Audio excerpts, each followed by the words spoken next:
Hello again, folks. This is Nathan. I know I've been absent for a while. That's because of some personal matters, but I'm hoping that you can tune into this one. It's a really, I think, important interview that I will do. And this is with a friend, a really good, generous friend that I met recently. He gave a consultation for about a week, and I really was very impressed with how he dealt with the questions that were asked by counselors or therapists from all over the planet. and I recently purchased this book, Willingly Act for Spiritual Development. And what do you know, Hank? It's right up there next to Stephen Hayes's Get Out of Your Mind into Your Life in terms of my favorites. And I share with every client that I meet as a resource that they can use uh, after or during therapy. Okay. Well, And thank you. yes, without further ado, I'd like to introduce to you is it Dr. Hank Robb? It is. And he's from Oregon, right? You're from the state Portland, of Oregon, Oregon? a suburb of Portland, Oregon is where I live, yes. Yes. All right. And can you tell us more about yourself and what you do and your background? Sure. And just to be aware of the rest of the world, Portland, Oregon is on the west coast of the United States. There's no Uh-huh. reason anybody should know where it is other than that. So Uh-huh. uh, that is where I'm located. And Uh-huh. I want to begin by thanking you uh, Uh, for conducting this talk in English, because it's the only language I have to express my appreciation, not only to yes. you, but to all of the listeners who speak and understand English as a second rather than their first language, because without the effort, I would have nothing to say that you could have a chance to understand. I know that no one learned English just so that they could listen to me, but I am grateful to all those of you who did, because it's the only chance that I have to communicate something that I hope will prove useful. So, my background is I was born in 1945, so I've been around a while. And Oh. I was born in a region of the United States that when I graduated from high school, there were still signs on public water fountains and restrooms saying white and colored. So Oh. I have a very particular kind of background. Uh, Uh, I went to college in a state in the middle of the United States, Missouri, and then I spent 4 years in the U.S. Navy as a hospital corpsman, mm, living mostly in Southern California, but about a year on the East Coast. And then I went to graduate school in counseling psychology at the University of Nebraska and graduated in 1978. I went to work at a small state college in the state of Idaho, which is out here in the Pacific Northwestern part of the United States. And I worked in a counseling center there and also taught undergraduates. And I began my training in rational emotive therapy. That's what it was called then. Albert Ellis changed the name in about 1992 or so to be rational emotive behavior therapy at the okay. encouragement of one of his dear friends, because the therapy is also quite behavioral. I see. Um, then Uh, I moved to Portland, Oregon. My wife thought that Idaho, where we were living, was the end of the earth. And I kept saying, no, no, look, there's a mountain over there, over there. That might be it, but we're not there yet. but not all of us win those kinds of arguments. So I ended up in Portland, Oregon, where we raised two daughters. Uh, Uh, and I met someone here in Portland who had training that was very similar to mine in rational emotive therapy. And he introduced me to what was then called the Association for the Advancement of Behavior Therapy. And it was there that I first met Steve Hayes. And I can tell you a little story about that. But that's when I began what turned out to be a very strong interest in acceptance and commitment therapy and contextual behavioral psychology generally. all right. Okay. Wow. So Congratulations. I, You're I've been working nearly 40 years as a private practitioner. I had hoped to find my way back into some counseling center, but it never worked out. Oh, I see, I see. All right. Well, I was gonna congratulate you because I did the math in my head. I'm not really very good at math, but I think you're 80 this year. Is that right? That is correct. All right, let's drink to that. All right. So this is two shrinks over drinks. I'm still thinking of a nice title for this one. But this is part of a series, and this is two people talking about psychology and matters related to it.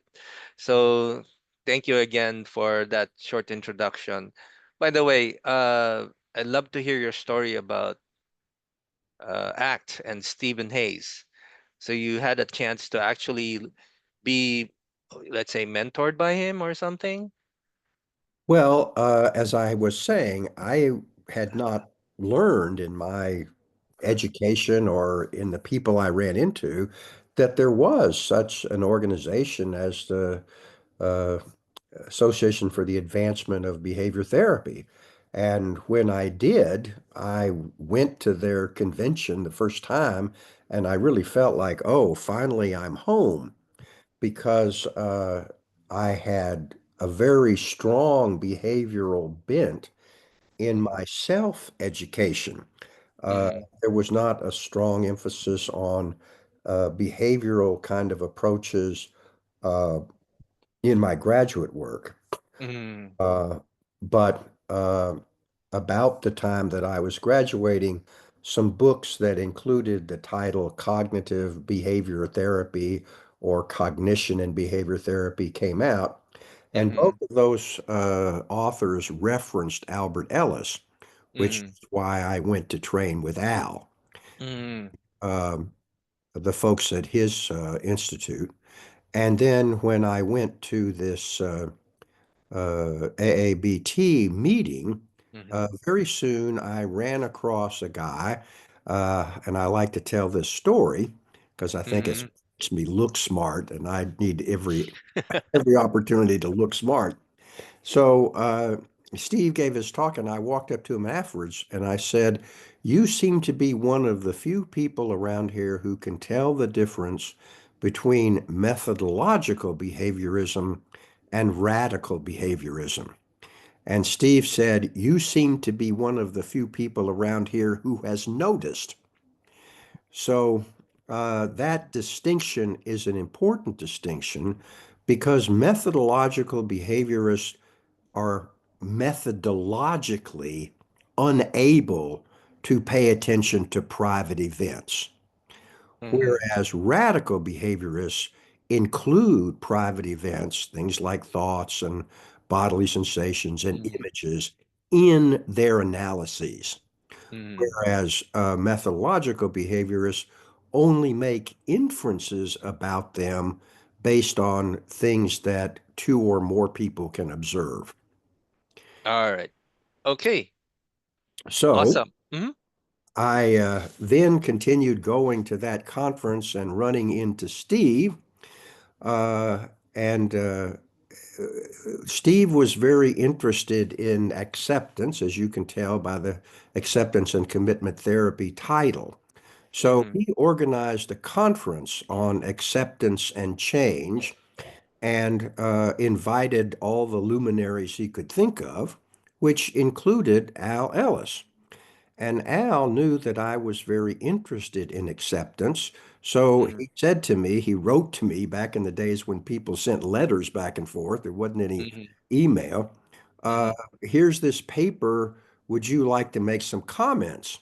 And me being as I am, I said, well, I can do better than that. Why don't you let me co-write it with you?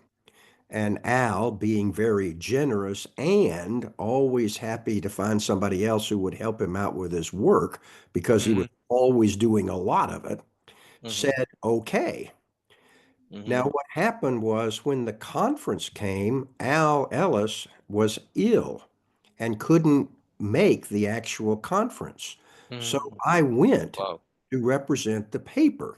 Mhm. And because I was there in Reno, which is Reno, Nevada, which was Mhm. at the university where Steve Hayes was and the Yeah. conference was, I was able to arrive early and uh, spend a couple of days looking at tapes of the kind of therapy uh, Steve was working on, which was then Mhm. labeled comprehensive distancing, and Mhm. to review the manual.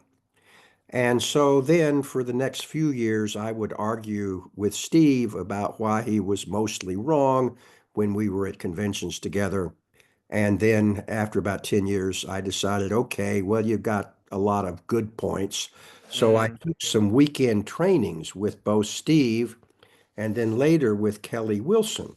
And one reason I did that was one of the things about my time with rational emotive behavior therapy is that you can quickly find that the same theory in the hands of two different people Mhm. often can be done in quite varying manners, even Mhm. though the principles are the same. Mhm. And then finally, along with Joe Cherokee, uh, we published some papers on rational emotive behavior therapy and Mhm. acceptance and commitment therapy. And Mhm. both Al and Steve responded to them. And then Mhm. we responded to their responses. And that was back in about 2003. And Mhm. I've been actively involved with ACT at least since that time. All right. Okay. Wonderful. Very scientific story. Exactly. Okay. Okay. I was more expecting something like the road to Damascus, just like Stephen Hayes did. When he was on that, what did he call that, shag carpet? Yeah. Yes. But yours was very academic. All right. Okay. So it's interesting you Well, should say that. a lot of those arguments were didn't take place in a lab. I'll guarantee you that. Yeah, I heard about some of that. That Albert Ellis and Steve would kind of go back and forth. I don't know if I'm correct, but you probably witnessed that. And I think Steve would joke sometimes that full professors would argue like wild animals or something like that. Well, that was his traumatic experience that led to Yes. his panic problem. Yes. Yeah. All right. So yeah, they can Speaking, be pretty nasty. yeah, speaking about Albert Ellis, you know, I saw one of your interviews after the consultations, the free consultations that you gave. Thank you very much for that.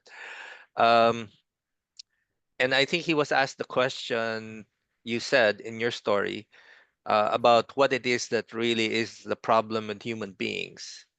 And the single word or phrase that he used was over seriousness. All right. And I can see that with Steve. Sometimes he says things like, we're really funny creatures.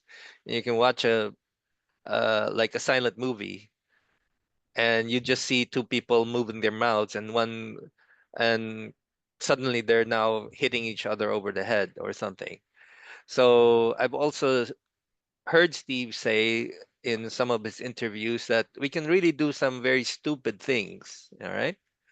And the recipe for psychopathology is rule following and experiential avoidance. Or maybe in RFT language, we're not sensitive to the context. Like we apply rules without sensitivity to the context. Not sure if that's right. And in the holy book, the Bible, it says that we're like sheep to be slaughtered, you know. And I heard you say, Kelly Wilson, we do things that work for the moment, that not work for our lives. All right. So, what do you think, in a nutshell, covers much of our human suffering, of our ineffective responses to life's realities? Well, I think Steve has a phrase that kind of runs right along with Al's answer of over seriousness. Okay. Because sometimes for Steve will say about therapy, we're just talking here. And all of these strong emotional responses show up. And Hmm. and what's happening? Just talk. That's all that's Okay. happening here. Yeah. So we can easily treat what is happening with us. Uh-huh.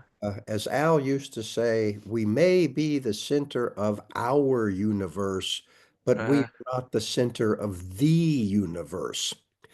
And as soon as we Mhm. start to think our situation is the most important thing, not only in the world, but in the Uh-huh. entire universe, it's a Hmm. little grandiose.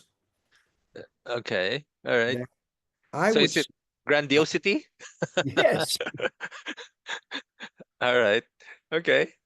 So I would Uh-huh. say that when it comes to my general approach about life, Uh, doing things that aren't worth it in the first place, that's a uh-huh. serious mistake.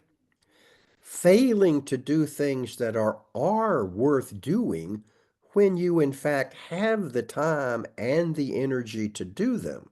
Now, we Uh-huh. don't have all the time in the world. We don't have all the energy in the world. So there are Uh, plenty of things that we might consider to be worth doing, and we have yeah. to pick and choose because we actually can't do them all. And then doing anything grudgingly rather than willingly. Mm-hmm. There is an old saying from the Greeks that goes something like, those who are willing, the fates guide. Those who are not, they drag. There, those who are willing. Sorry. The fates, which are some gods in Greek mythology, Okay. they will guide you if you are Okay. willing. Okay. If you are in contact with the world as a willing participant in it, Yeah. Yeah. Uh-huh. then the fates will guide you. All right. If, Okay. if you are not willing, All right. then the fates will drag you. Oh, I see. Yeah. Okay. Now, All right. I like to use the words willingly Uh-huh. because willingness Uh-huh. turns out to be a verb, or turns out to be a noun in English. Okay.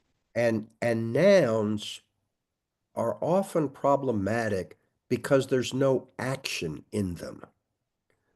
So I'm Okay. much more interested in verbs. What are you doing? And in adverbs, what is the way that you're doing it?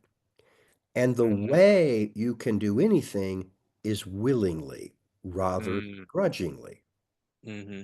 All which right. is why I think uh, doing things willingly is so important in terms of living as fulfilling a life as you can live. All right.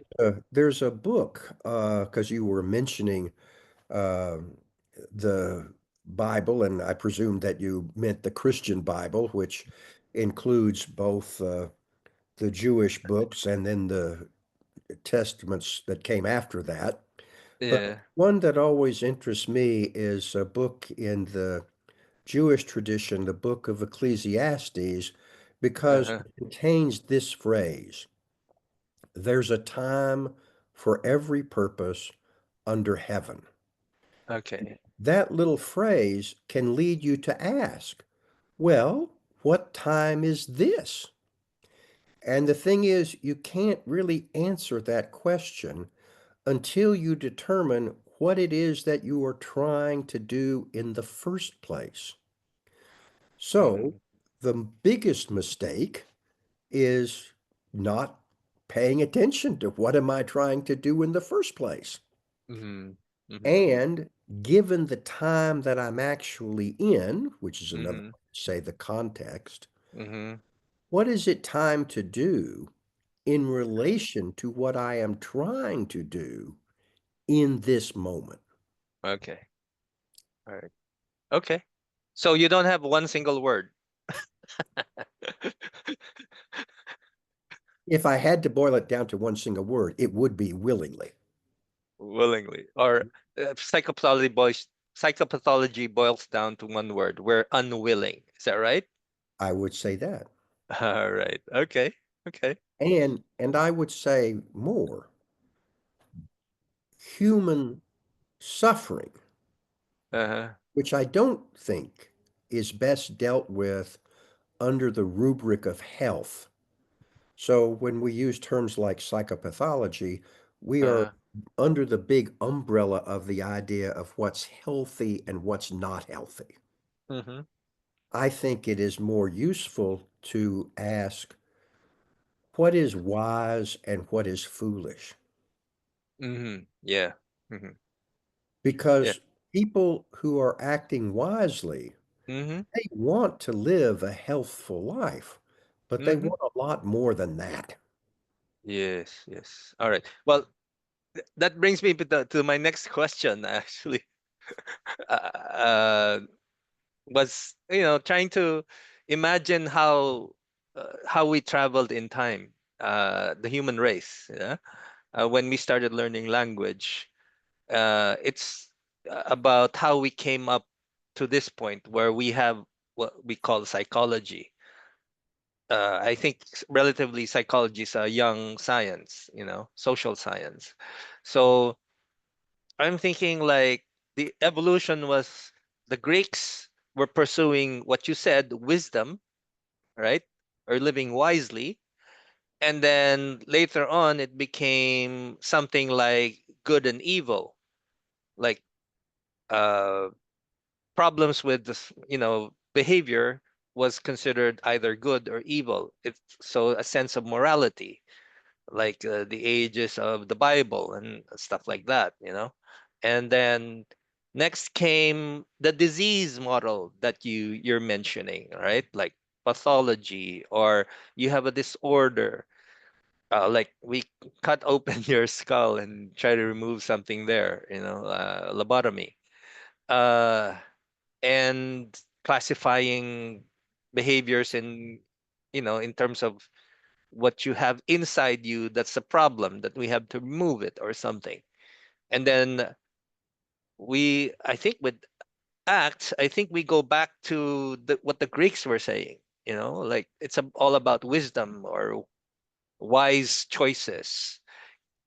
So how do you think psychology evolved in history or in time?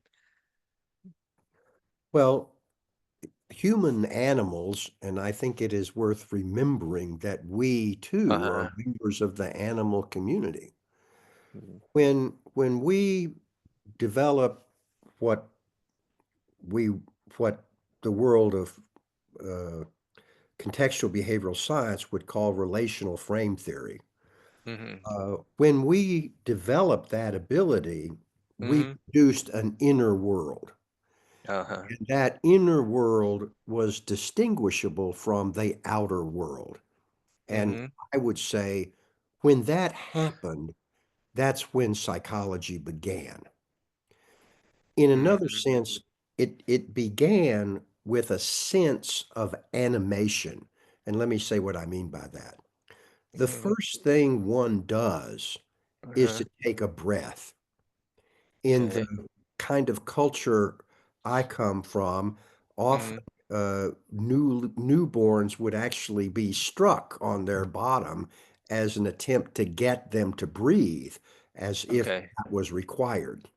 Okay. So, and the last thing one does is to breathe. Some people may have heard the phrase of death rattle. And if you've ever been places where people have died, you may have heard it. That breath is the last breath that goes out. Okay. So it seems to me when you think about breath in and out, it Mhm. is if there is an animating force that gives Mhm. life, and Mhm. that animating force is nothing at all. Uh-huh. It comes and it goes, and it is not far from this animating force seems to be nothing at all to break the world into two parts, the natural part and the supernatural part, with these Okay. two different kinds of forces operating in the world. Mhm.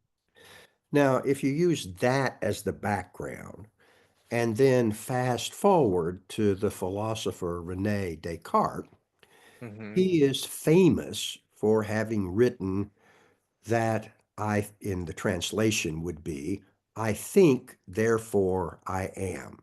Mhm. Now, Descartes lived in a time when studying the natural world was running afoul of the religious authorities. The Mhm. religious authorities, of course, were in charge of the supernatural world. Mhm.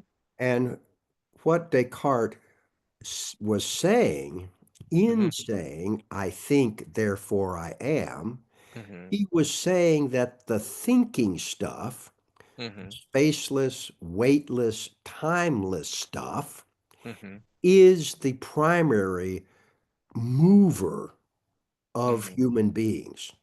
Mhm. So, what he was saying is, you folks with religious authority, Mhm. you're really in charge of the important stuff.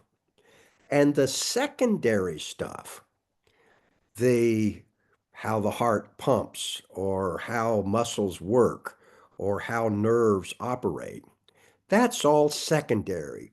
So leave us alone to study that, and we will acknowledge that your world, which would be the psychological world, the inner Mhm. world of human beings, Mhm. is all yours to look over, to look after. Mhm.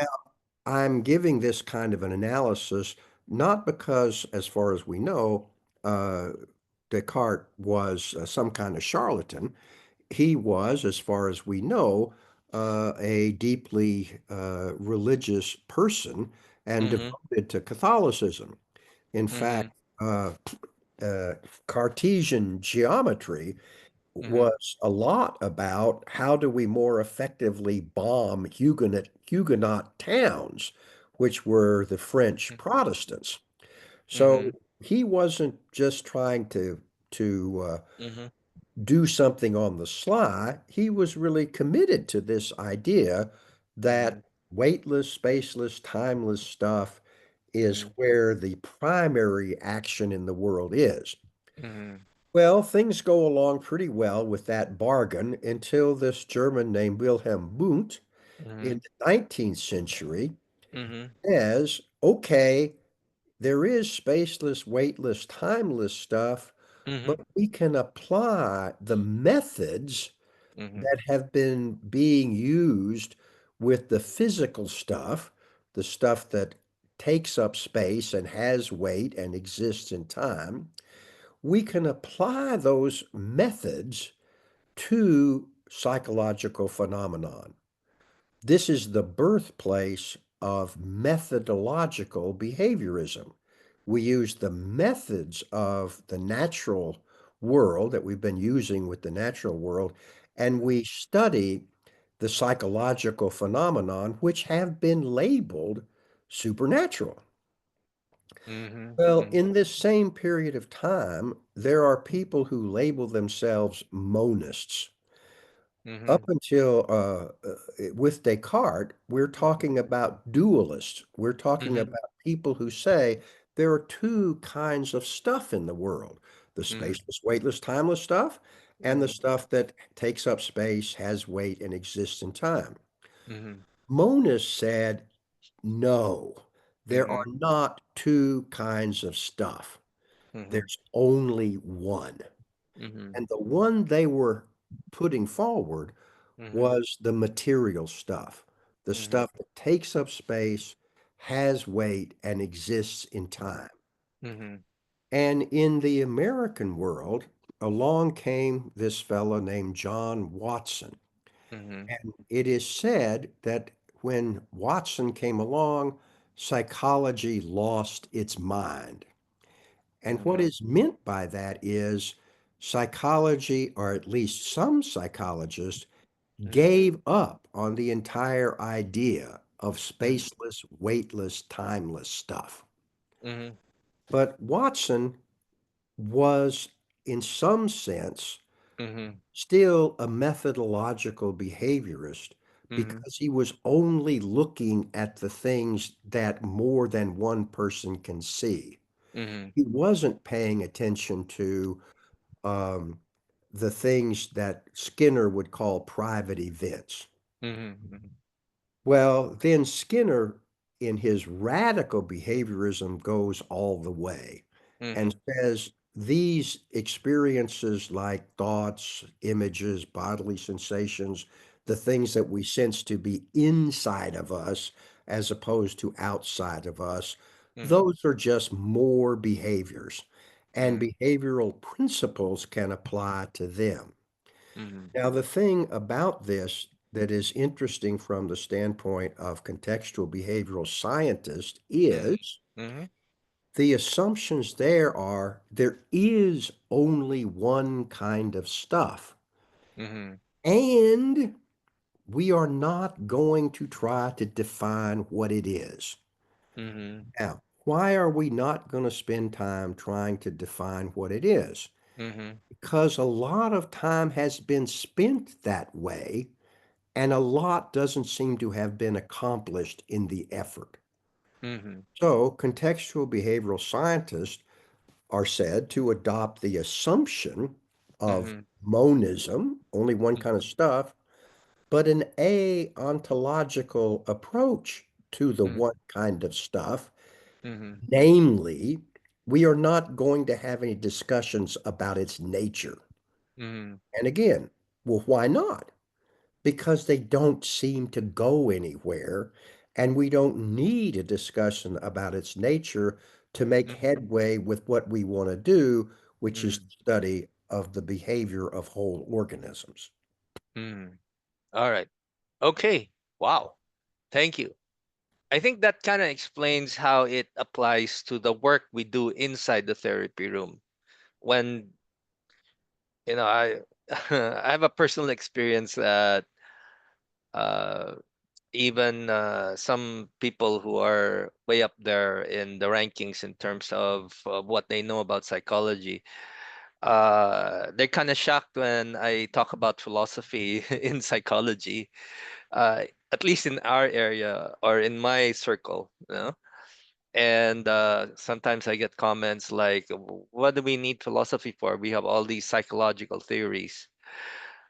So I'd like you to tell our audience, we have this what we call act consistency, or in Russ Harris's words, he uses act fidelity. Is it important? How important is it?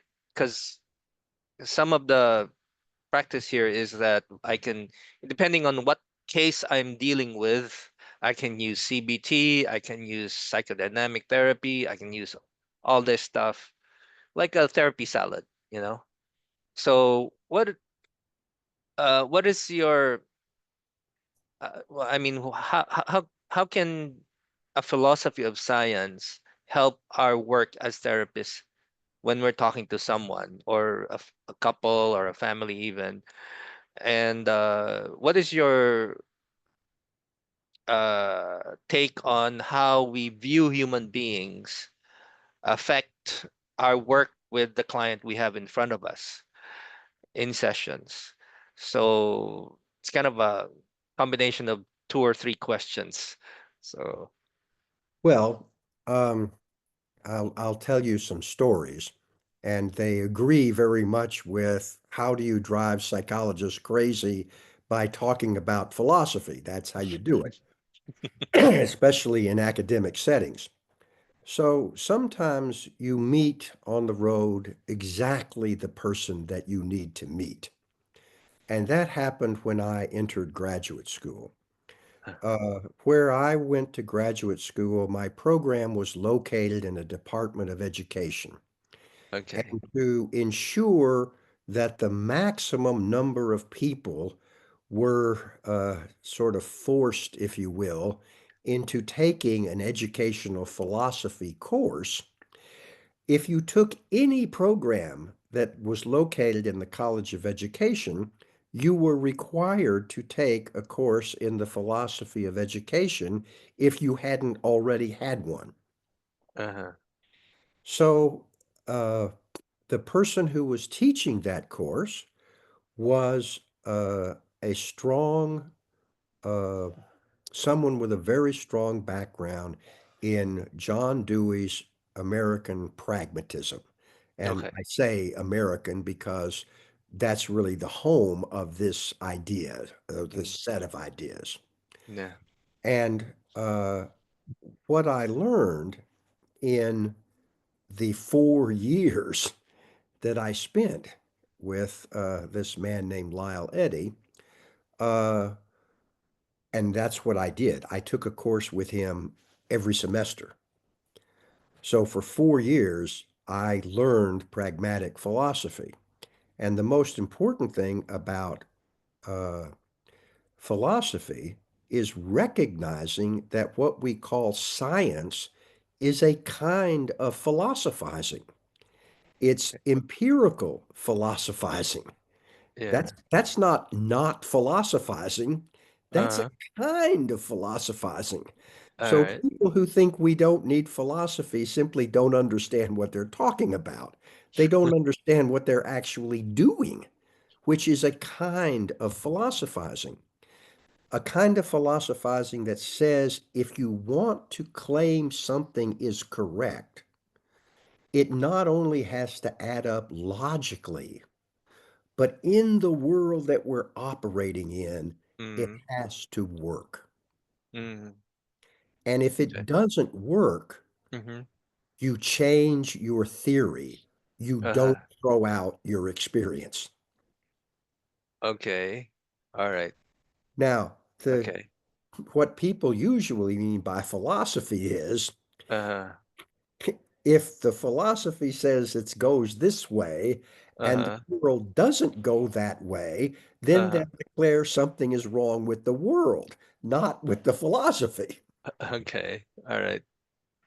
Okay. Okay, so um, and that brings us to the third uh, uh, uh, component, the third important assumption in contextual behavioral science, Uh-huh. which is what's called the pragmatic truth criterion.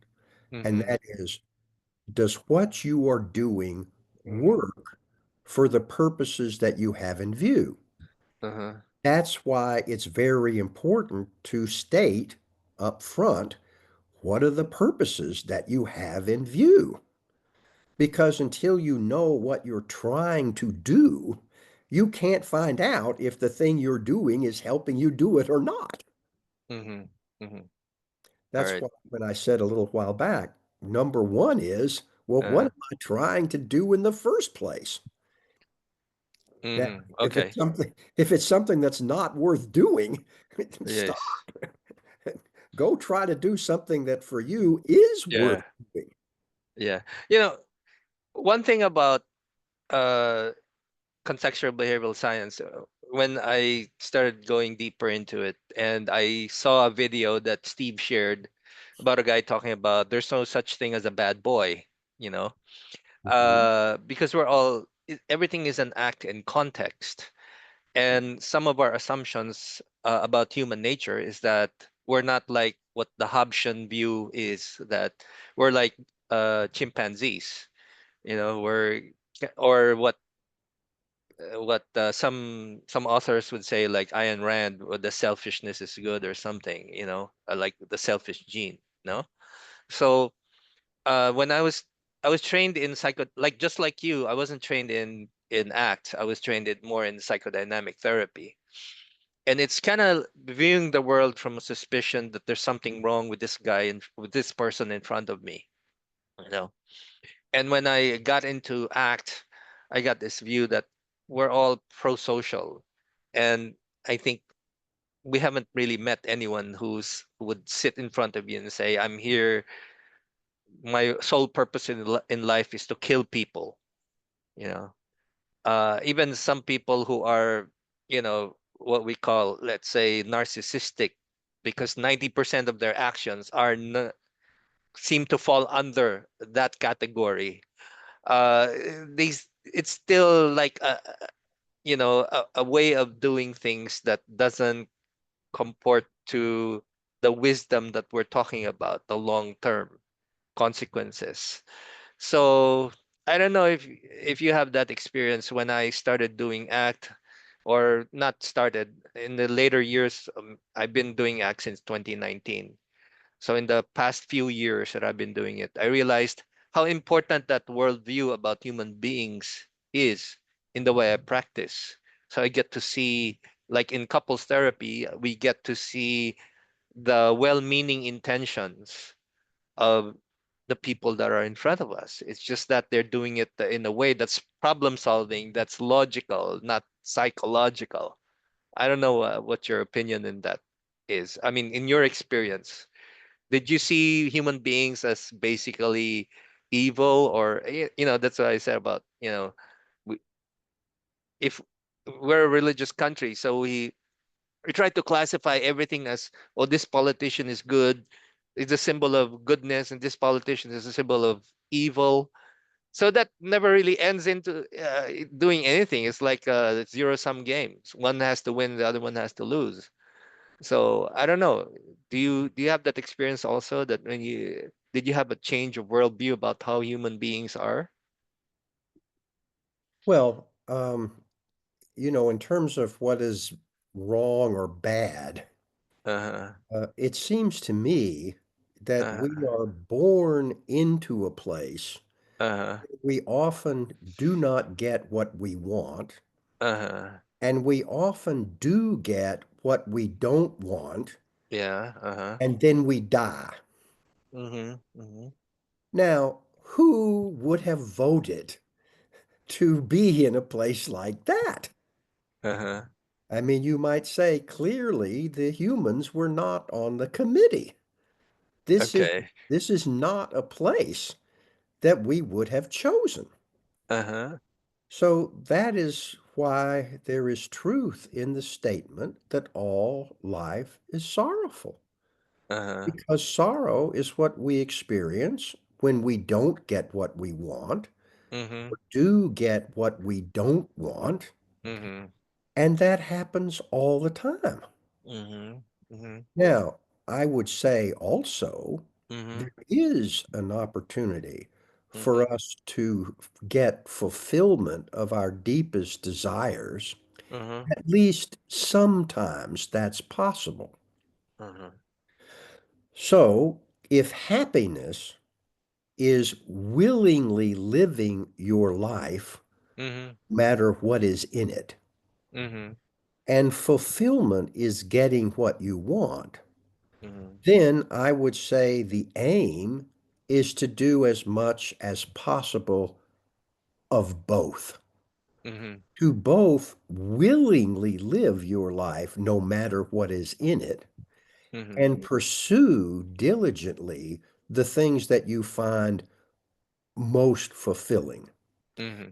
Our biggest difficulty, I would say, is Mm-hmm. we're living in an environment Mm-hmm. right now. Our biggest difficulty, we Mm-hmm. are living in an environment which we have created, and Mm-hmm. it's not the one we evolved to survive and thrive in. Mm-hmm. So, even if you go back to the original thing I put forward, we're Mm-hmm. in a world where we often don't get what we want and often Mhm. do get what we don't want, and then we die. Mhm. Even in that world 15,000 years ago, it Mhm. was like that. Mhm.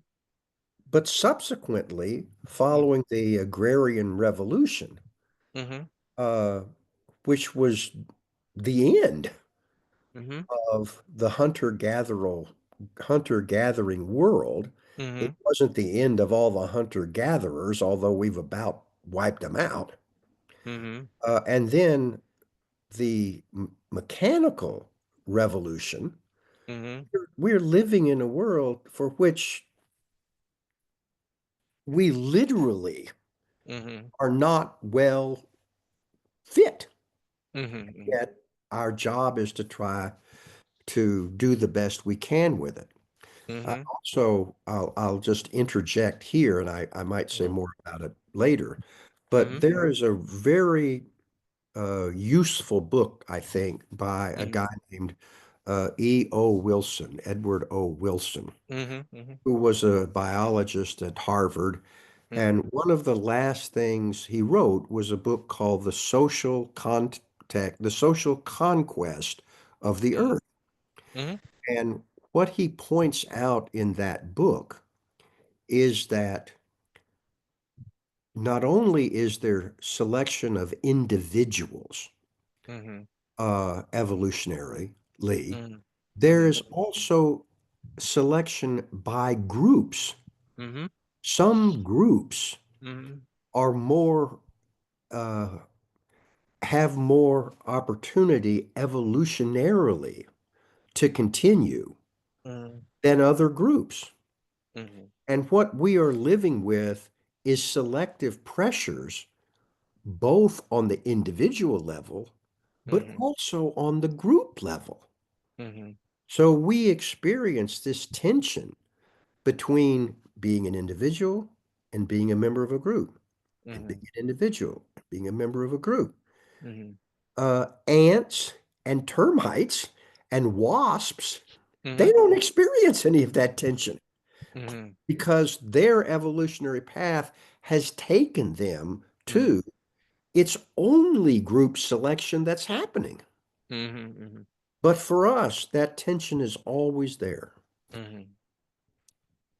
All right. Okay. Well, yeah, thanks. I think uh yeah, I'm just being I don't know. Sometimes I come to a point where I become ontological. I want to know what it is that we are made of. I mean, what are we made for or something, all right? Anyway, Well, so I'd say we're made of this. This is what we're made of.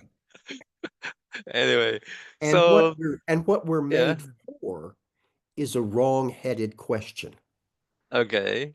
We weren't made for anything, Yes, yes. but we came to exist. Yes. And the question is, what shall we do with our existence? Yes, And yes. what makes it hard is we're the only form of life that we know of Mm-hmm. that can both pose that question and answer it. Mm-hmm. That Yeah. gives us life that is much more difficult than any other form of being.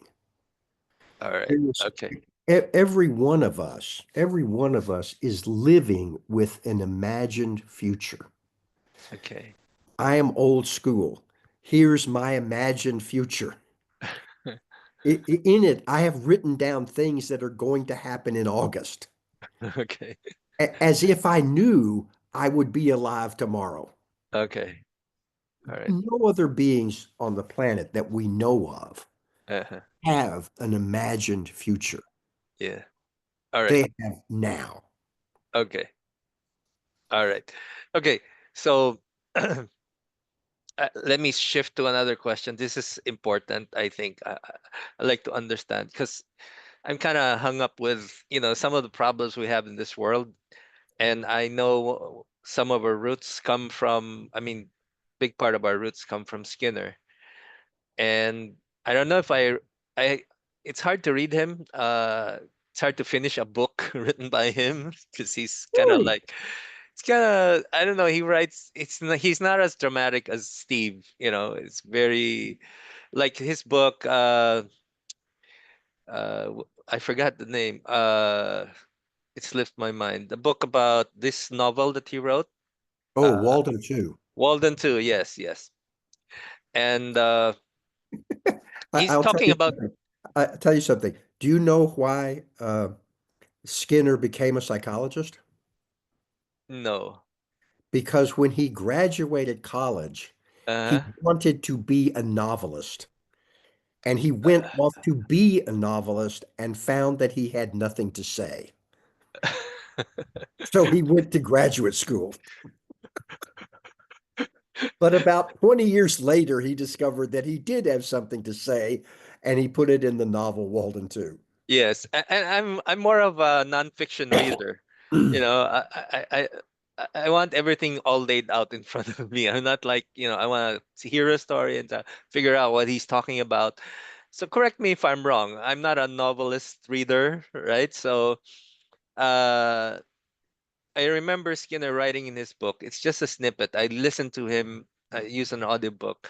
A society where they don't give individual recognition, right? So I think for him, he's creating a utopia, right? In this novel that he's writing about, and on how to, I hate to use the word, but create a society where there's control over human behavior. So, in your opinion, I think, and I hear Steve say things like, "Oh, because I was an existential psychotherapist before. I love Ibn Yalom, and we're about, or Viktor Frankl. We're about creating meaning and making sense of life and all that. But sometimes I hear Steve say something like, "Well, it's not about creating a legacy or something. We all die, and sooner or later, people will forget it." So, of course, nowadays with technology, that can be possible. All right. So, and in China, they have this society that restricts people from being very prominent, as opposed to the United States, where you have statues, photos of people who have accomplished so much, like Martin Luther King Jr. Uh, so, in your opinion, will it serve our planet and the human race better if we, you know, forgo of this practice of recognizing people and just letting do whatever it is that contributes to the group? So I don't know if my the premise of my question is wrong, if Skinner really meant that. So Well, I understand Skinner to be saying something different. mm-hmm, And that is, I understand him to be saying that mm-hmm, when people act pro-socially, mm-hmm, when they act in the service of many human beings, mm-hmm, then it is important to recognize them because recognizing them will mm-hmm, serve as a form of reinforcement, mm-hmm, by mm-hmm, which he means it mm-hmm, will increase that kind of behavior.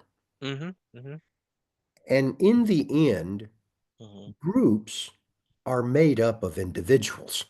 mm-hmm, mm-hmm, So the more that you get individuals to be doing things that not only serve themselves, mm-hmm, that's the pressure for individual mm-hmm, um, evolution, but mm-hmm, serve the group. That's the pressure for group selection as opposed to individual selection. The mm-hmm, more that you can get people focused on improving group selection, mm-hmm, the more the group in which they are a part is mm-hmm, going to be selected, which is mm-hmm, why you want to um, raise up mm-hmm, people who you see as doing heroic things. mm-hmm, mm-hmm, Because the nature of doing heroic things is it's not easy. mm-hmm, mm-hmm. Yeah. And that's the kind of thing that you Mm-hmm, want. Now, when in Walden too, when Skinner is talking about uh, Doesn't social, have doesn't that have a flip side? Like, your president is well recognized, very honored. People see them as, people to emulate, like the billionaires, the multi-billionaires, in society. And what China has created on the other side of the planet is, somebody named Jack Ma, who was sort of getting the limelight, traveling all over the world, giving these inspiring talks to entrepreneurs, and they shut him down. They told him to be quiet, and so I'm not sure. So and so I don't know. Sometimes we can end up emulating people who actually are maybe, let's say, not as wise as we might think. Like in our country, uh there are certain politicians who get voted in because they're emulated for being this or that, you know so I don't know it. So you think that this is the way to do it, that we should recognize, because there are statues in the US, of people who are like, part of the, what do you call that group, the one with the different flag. So the the people who were for segregation, or you know the uh Confederate battle flag, the one with the cross sideways, the St. Andrew's yes, cross with the stars on it. yes. I don't know what the I forgot the name of the flag. It starts with a C, I think. Yes, it's a Confederate battle flag. Yeah, it's Confederate battle flag. So, and there are statues for people who advocated for that, the Confederacy. Yes. So, are you saying that uh, this is a better way to do it, to actually lift people up? Like because there's a sense that people start to compare themselves with these people. So it's kind of like a double-edged sword, I think. Well, I think this is partly why my book is about spiritual development, Mm-hmm. because there's an old axiom uh, Mm-hmm. in behavioral psychology, Mm-hmm. but particularly when I worked with Albert Ellis, Mm-hmm. he very strongly underlined, and Mm-hmm. that is rate behavior, not people. Mm-hmm. But we easily flip over into relating personhood. Mm-hmm. People want to be a quote unquote good person. Mm-hmm. Well, there's no such thing as a good person. Mhm, Either mhm, you're a member of the human family or you're not. mhm, mhm, If you go back to the idea of measurement, of mhm, scaling, the mhm, first measure is nominal. Either the thing is or it mhm, isn't. mhm, Now, if you look around the world, especially historically, just about every group, even the name of the group is the humans. mhm, mhm, Everybody thinks they're the ones. mhm, mhm, And the other people, well, there's some other kind of beings. They're not really human beings. mhm. Uh, this kind of thing is not going to be helpful to humanity. Yeah. Now, it might be helpful to group selection, and Mhm, therein lies the difficulty because some groups, some human groups, mhm, may be selected over other human groups. mhm, That's what happened to the Neanderthals. mhm, We, Homo sapiens sapien, mhm, wiped out Homo sapien neanderthalis, mhm, mhm, group selection. mhm, mhm, It's a problem mhm, because if we don't recognize that we human beings are indeed all human beings, Mm-hmm. we're going to create trouble. Mm-hmm. Now, there are people who, well, let's take, if I gave you 10 serial rapist murderers, Mm-hmm. no society puts its hand up and says, oh, yes, send us the serial rapist murderers. We love those folks. Mm-hmm. Every society would, like, we don't want them, Mm-hmm. right? Mm-hmm. And you take then the DNA sample from those folks and the DNA sample from, say, 10 Nobel Peace Prize winners. Not everybody's always happy with Nobel Peace Prize winners, but you could probably get 10 everybody agrees on. Mm-hmm. And you send those DNA samples to some laboratory and Mm-hmm. say, okay, what we'd like you to do is to tell us which of these samples come from the good humans. Mm-hmm. Their answer would be, we can't tell you that. Mm-hmm. There Mm-hmm. is no such thing as a good human. Mm-hmm. Even humans with genetic defects like Tay-Sachs disease or Down syndrome, Mm-hmm. those are members of the human family. Mm-hmm. They're human beings with genetic defects. They're not some other kind of being. Mm-hmm. So our trouble is that we move from rating behavior, which could be pro or antisocial, Mm-hmm. to rating the human beings, which is inevitably a mistake. Mm-hmm. Okay. All right. Now that brings me to probably my last question for this interview. I want to end it with some kind of some kind of artistic way.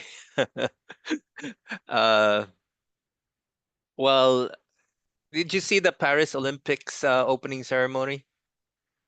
I'm not sure that I did.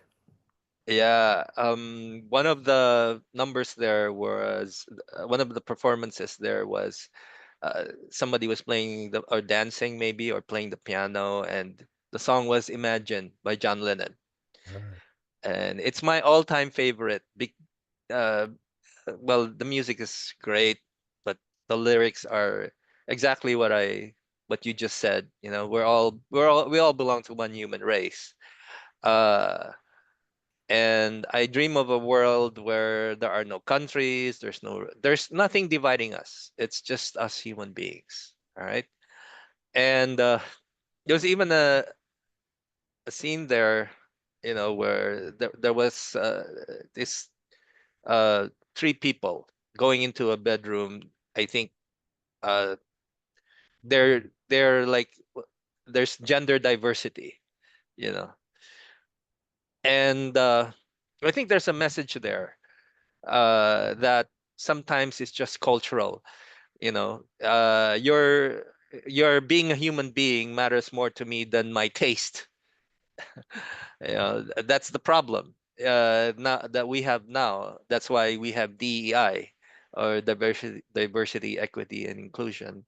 Is that nobody should be treated less of a human being just because of their taste, you know?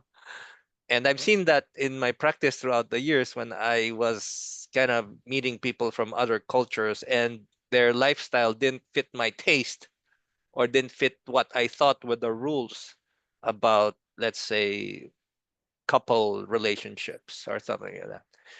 So I understand from, I think your book, you mentioned that, you wrote that about the Beatles song, there's nothing you can do that you cannot do. All right. So you said it's your favorite group in our consultations. So can you tell us more about what Beatles song you love and how it affects your view of how human beings can be to promote a better world, or maybe in your work as a therapist, you know? Because we're here not just for, you know, scientific purposes. We're here because we want, just like Skinner, to create a better world for everyone, including the future. So I'd like to hear it straight from the horse's mouth, so to speak. Well, I'm very taken by a phrase that Albert Ellis used to use a lot, Uh-huh. which people would ask him, "What's the purpose of life?" And Al would say, the purpose of life is to have a fucking ball. Now, that brings us to the question of wisdom, Uh-huh. because wisdom is not about this moment.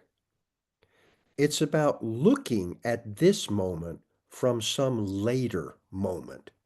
Mhm. And in that later moment, being glad you acted in this moment as you did. Mhm. So, if you want to kind of put it in a nutshell, Mhm. it's living in the moment, but not only for the moment. Mhm. That's the thing that I always change when I sing Imagine. The first line is, imagine there's no heaven. It's easy if you try. No hell below us, above us only skies. Imagine all the people living for today. Uh-huh. No, not living for today only, Uh-huh. Uh-huh. living life this way, Uh-huh. living life with no heaven, no hell, simply here in this world, not in Uh-huh. some other world. Yeah. You know, they say, uh, this is the golden lotus world. If you cannot see it, the fault is not in the world. Mhm. Mhm. But given what I've said about the nature of the world we live in, Mhm. what we want to do is to live as wisely as we can. Mhm. And wisely means in the moment, but not only for the moment. As Mhm. Kelly Wilson says, works in the moment, not in my life. Mhm. And that's the problem. Mhm. Things do work in the moment. Mhm. If they didn't work in the moment, we wouldn't do them in the moment. Mhm. Mhm. The problem is later on, we Yes. regret how we acted in that moment. Mhm. Mhm. Either we did do something or we failed to do something. Mhm. And wisdom is meant to help us Mhm. reduce the number of regrets. Mhm. That's why values are important, Mhm. because value talk Mhm. reminds us Mhm. of what we could make important in this moment, Mhm. which is why I am quite taken with uh, the song All You Need Is Love, which I tend to translate to All You Need Is Willingly. Mhm. Love to me means looking out for someone's or something's Mhm. long-term best interest. Well, you can do that. You can look after your aged parents, Mhm. but you can do it grudgingly. Mhm. That's not what I would suggest is the thing to be after. The Mhm. thing to be after is to do it willingly. Mhm. Mhm. And as the song says, there's nothing you can do that can't be done. There's Mhm. nothing you can sing that can't be sung. Uh-huh. There's, let me see where yes, there's nothing you can say. It's Uh-huh. not about talk, Uh-huh. but you can learn how to play the game. What's Uh-huh. the game? The game is being in this world as fully as you can be in it, Mhm. but not only for the moment, in the moment, but Yeah. for the big picture of the life you're interested in living. Mhm. And what you need is doing that willingly, not grudging. Mhm. Mhm. Yeah. You know what? I had an interview before with Steven. I don't know if you still get in touch with him, but you can ask him. He always he I heard him joke about how he came up with ACT. He said it's because you want to be on top of that list of 300 other models of therapy. But I was thinking, oh, ACT is acceptance and commitment. So isn't that what love is all about? It's being And accepting and committing to something. and in the United States, the way we use the word acceptance, Yes. I find that I have just given up using it All right. because we say things like that is not acceptable when Mm-hmm. what we mean is it's not approvable. Yes, yes. So what I like to use now is willingly acknowledging. Yes, yes. They say ignorance is bliss. Uh-huh. What happens when ignorance is broken? Uh-huh. Well, the first kind of thing that you might get is Uh-huh. denial. Uh-huh. No, no, I want to go back to when I didn't know. It's not true. Uh-huh. Trump didn't lose. Okay. And the second thing is grudging acknowledgement. Okay. Yes, you acknowledge the experience of your life Uh-huh. only grudgingly. If Okay. you want to move to what I think ACT would call that tolerance, not Okay. acceptance. If Yeah. you want to move to the concept that the word acceptance was driving at, Mm-hmm. it's willingly acknowledging the world as it is, was, Yeah. or may be, Mm-hmm. and then going after those things, not that mean anything to you, because meaning is blah, blah, blah, blah, blah, blah, blah, blah, blah, blah, blah. At the Okay. end of all that blah, blah, blah is something that touches your heart. Uh-huh. That's the thing to go after. Mm-hmm. Fulfillment, the fulfillment of Mm-hmm. being alive. Mm-hmm. All right. Thank you. Thank you, Hank. I wonder how does Hank mean anything? Is there a is a is it There did is it come from there is some other language or something? there is a third at the end of my name. And the reason there's a third at the end of my name is because my grandfather was Harold Buchanan Robb, and he Okay. named his son Harold Buchanan Robb Jr., and there was an endless mix-up between which Harold was being talked about. So Okay. they called my father Hank, and the Okay. problem was going to be solved in my house because Uh-huh. I was going to be called Harold. But as I Okay. grew older, I wanted to be called like my father was. Okay. So Henry or Hank is usually the nickname for an Henry, but in my case, it's a nickname for being called Harold. like my father. All right. I just wanted to be like him. All right. Okay. Well, thank you. Thank you for this wonderful opportunity to speak with you. I'm sure the audience will appreciate this, and I love your book. Honestly, I mean, it's just I've read a number of ACT books. I won't say a lot, but quite a number. And one of yours ranks up there.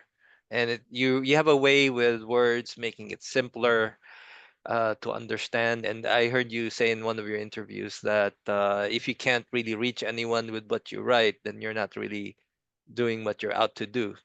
So and that book really started off very, very well, and I love the the stories that you write and the metaphors that you use. They're all very relatable to the common person. And thank you again, Rob. Thank you very much. My Uh-huh. aim was if you have a 10th grade education, then you can get the stuff that's in this book because there's no point in writing books that only PhDs can understand. Yes, and I love that. Thank you. Thank you. So goodbye for now, and